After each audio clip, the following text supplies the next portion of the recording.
சங்கீதம் 23. கர்த்தர் என் மேய்ப்பராயிருக்கிறார், நான் தாழ்ச்சி அடையேன். அவர் என்னை புல்லுள்ள இடங்களில் மேய்த்து அமர்ந்த தண்ணீர் அண்டையில் என்னை கொண்டு போய் விடுகிறார்.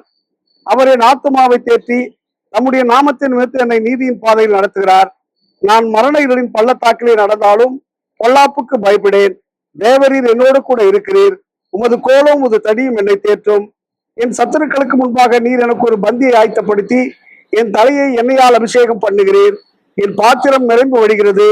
என் ஜீவனுள்ள நாளெல்லாம் நன்மையும் கிருபையும் என்னை தொடரும்.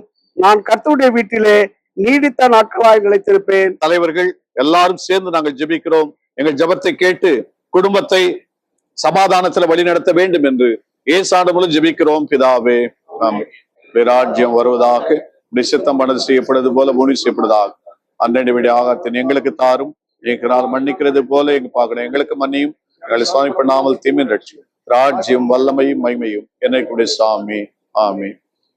மரித்தேன் ஆனாலும் சதா காலங்கள் உயிரோடு இருக்குன்னு சொன்ன நமது அருமை ஆண்டவர் இயேசு கிறிஸ்துவின் கிருபை, ஒரு தாய் தேற்றுவது போல தேற்றிக் கொண்டு தந்தையின் அன்பு, உயிரோடு நம்மை எழுப்பக்கூடிய பரிசுத்தாவின் ஐக்கியமை சமாதானம் நம் அனைவரோடும், குறிப்பாக பிருந்தா சபாபதி அம்மாவை இழந்திருக்கிற அவருடைய குமாரன், அவருடைய அடியார் திரு ரமேஷ் ஐயா அவர்களோடும், அவருடைய மனைவி, பிள்ளைகள், மருமக்கள், குடும்பத்தின் உறவுகள், சொந்தங்கள், பந்தங்கள் யாவரோடும், வந்திருக்கிற எங்கள் அனைவரோடும் அவருடைய கரம் இருந்து வழிநடத்தி ஆசிர்வத்து காப்பதாக.